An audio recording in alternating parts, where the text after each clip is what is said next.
नमस्कार दोस्तों, आप सभी का आपके अपने YouTube चैनल पे हार्दिक स्वागत है। आज के इस वीडियो में हम सभी के लिए शुक्रवार के दिन सुनी जाने वाली माता संतोषी की व्रत कथा लेकर आई हैं। माना जाता है कि यह व्रत पढ़े बिना संतोषी माता का व्रत पूर्ण नहीं होता। संतोषी माता व्रत की पौराणिक कथा के अनुसार एक बुढ़िया थी, उसका एक ही पुत्र था। बुढ़िया पुत्र के विवाह के बाद बहू से घर के सारे काम करवाती, परंतु उसे ठीक से खाना नहीं देती। यह सब लड़का देखकर माँ से कुछ नहीं कह पाता।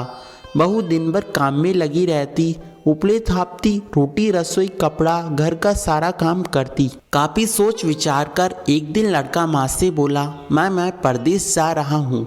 माँ को बेटे की बात पसंद आई, उसने जाने की आज्ञा दे दी। इसके बाद अपनी पत्नी के पास जाकर बोला, मैं परदेश जा रहा हूँ, अपनी कुछ निशानी दे दो। बहू बोली, मेरे पास तो निशानी देने योग्य कुछ भी नहीं। यह कहकर पति के चरणों में गिरकर रोने लगी।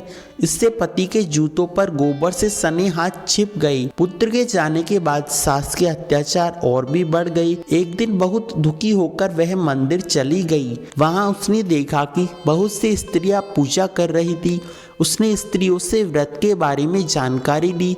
वे बोली कि हम संतोषी माता का व्रत कर रही हैं। इससे प्रकार व्रत करने से कष्टों का नाश होता है। स्त्रियों ने बताया कि शुक्रवार को नहा देकर लोटे में शुद्ध जल ले, गुड़ चने का प्रसाद ले, सच्चे मन से माता का पूजन करे। याद रखे कि इस दिन खटाई भूल कभी नहीं खानी चाहिए, न किसी को देना चाहिए। व्रत विधान सुनकर वह प्रति शुक्रवार संयम से व्रत करने लगी। माता की कृपा से कुछ ही दिनों में पति का पत्र आया। कुछ दिनों बाद पैसे भी आ गए। उसने प्रसन्न मन से फिर व्रत किया। मंदिर में जाकर समस्त स्त्रियों से बोली, संतोषी माता की कृपा से पति का पत्र और कुछ पैसे प्राप्त हुए हैं। अन्य सभी स्त्रियां भी श्रद्धा से व्रत करने लगी।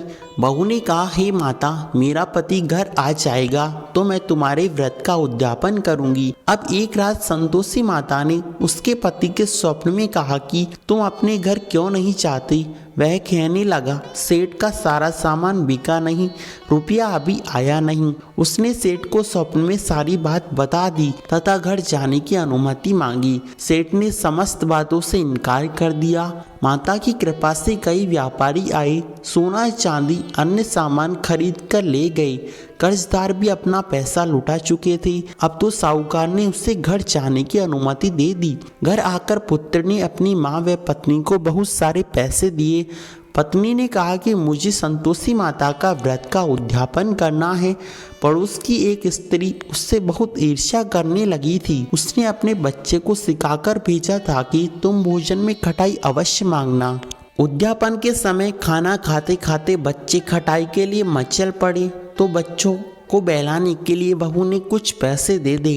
बच्चों ने उनकी इमली खा ली। इससे माता क्रोध हो चुकी थी। इससे राजा के दूत उसके पति को पकड़कर ले गए। संकल्प के बाद वह मंदिर से निकली तो राह में पति आता दिखाई दिया। जब उसने दोबारा व्रत का उद्यापन किया तो पति बोला, इतना धन जो कमाया था उसका कर राजा ने मांगा था। अगले शुक्रवार को उसने फिर विधिवत व्रत किया। संतोषी माता प्रसन्न हुई। 9 माह बाद चांद सा सुंदर पुत्र जन्म हुआ। अब सास बहू बेटा तीनों आनंद से रहने लगे। दोस्तों, हमारे द्वारा दी गई जानकारी आपको कैसी लगी कमेंट में अवश्य बतावें। वीडियो को लाइक और चैनल को सब्सक्राइब करना बिल्कुल नहीं भूलें। धन्यवाद।